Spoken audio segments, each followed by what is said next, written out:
90% నా మీద bad things చెప్తారు. అది బూతులు తిట్టచ్చా, మా ఫ్యామిలీ మీద అనొచ్చా, ఇదా అదా ఏదో ఒకటి. సోషల్ మీడియా అంటేనే చేసేది అది మొత్తం అన్ని చోట్ల అందరూ. నేను చెప్పేది ఒకళ్ళిద్దరు కాదు.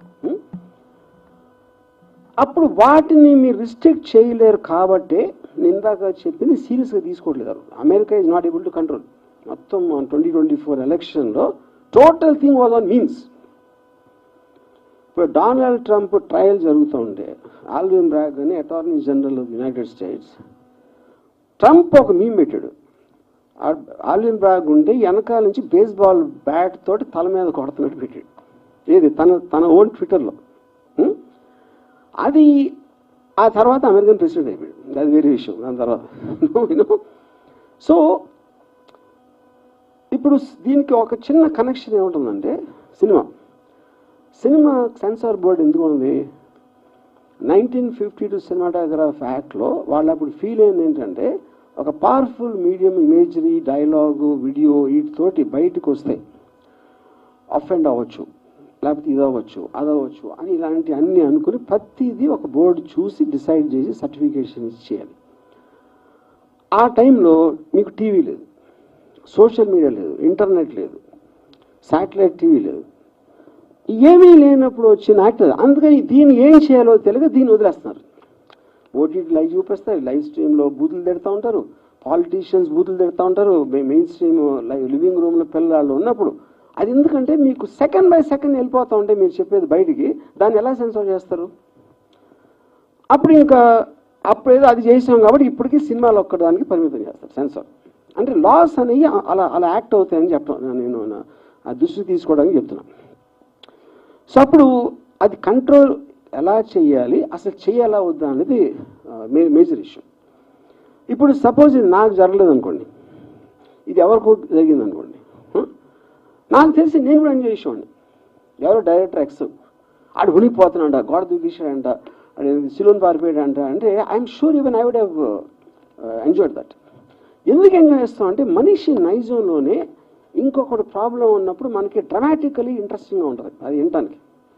అందుకని మీకు ఎప్పుడు కూడా థంబ్ లైన్స్ అనేది నెగిటివ్ ఇష్యూస్లో వస్తాయి. నెగిటివ్ థంబ్ లైన్ ఉంటేనే ఓపెన్ చేస్తారు, లేకపోతే ఓపెన్ చేయడం దాన్ని ఫస్ట్.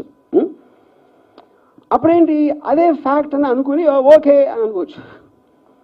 ఎందుకంటే మీరు చెయ్యలేని దాంతో మన కోవిడ్ వచ్చినప్పుడు సహజీవనం చేయాలని చెప్పారు కదా, అంతే. అప్పుడు అది ఇది అనుకుంటే అలా తీసుకుంటే అసలు ప్రాబ్లమే లేదు. So more or less this is what I want to say. I think నేను మరీ ఎక్కువ లెక్చర్ ఇస్తే ఐఎమ్ సారీ ఫర్ దట్. చెప్పాను కదా, ఇప్పుడు ఇంకేం చెప్పాలి?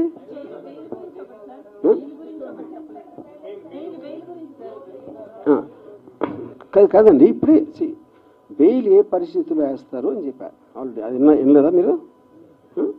కాదు, బెయిల్ అనేది ఇంతమంది ఒకేసారి మేలుకుని అన్ని డిస్ట్రిక్షన్స్లో వెళ్తున్నారు కాబట్టి దాని మీద నాకు ఒక సస్పిషన్ వచ్చి అది కోర్టు ద్వారా క్లారిటీ తీసుకోవటానికి ఈసాం.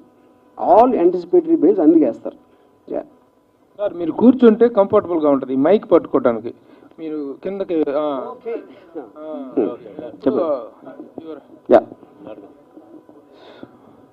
ఏం చెప్పాలి? కంగ్రాచులేషన్స్ చెప్పాలా, లేకపోతే ఎలా స్టార్ట్ చేయాలి? అది ఇట్లా బెయిల్ వచ్చినందుకు ఇప్పుడు సార్ జ్యుడిషియల్ ప్రాసెస్లో అదే నేను చెప్తున్నాను.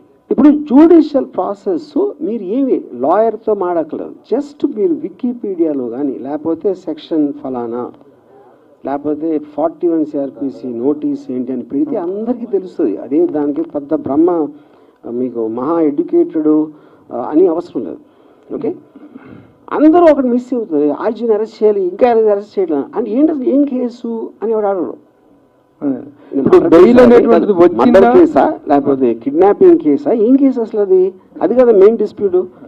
అది మీరు ఒక్కసారి అది మీరు దాని మీద ఫోకస్ పెడితే మీకు ఫస్ట్ ఏం అర్థం అవుతుంది, రోజుకి 500 చూస్తున్నాం కదా ఇలాంటి మీమ్స్, అందరూ చేస్తారు కదా మొత్తం దేశం అంతా, ఇదేంటి అంత స్పెషల్ అని అడుగుతారు కదా. అది అడగకుండా ఉట్టి అరెస్ట్ అరెస్ట్ అరెస్ట్ అరెస్ట్ అంటే ఎలాగా? ఇప్పుడు బెయిల్ పూర్తి స్థాయిలో వచ్చింది, సోమవారానికి వాయిదా వేశారు కదా సార్. అది జ్యుడిషియల్ ప్రాసెస్. ప్రాసెస్లో ఇంటరిమ్ బెయిల్ ఇస్తారు ఒక డేట్కి, దాని తర్వాత ఎక్స్టెండ్ చేస్తారు, లేకపోతే ఇంకోటి ఇస్తారు, లేకపోతే ఇంకోటి ఏదో వేరే వేరే పిటిషన్స్ అన్నీ చేస్తున్నాం. అదంతా డ్యూ ప్రాసెస్. ఆ డ్యూ ప్రాసెస్ అనేది ప్రతి దాంట్లో ఉంటుంది. కానీ మెయిన్ పాయింట్ ఎక్కడండి, నేను యాంటిసిపేటరీ బెయిల్ ఇచ్చిన రీజన్ ఆల్రెడీ చెప్పాను.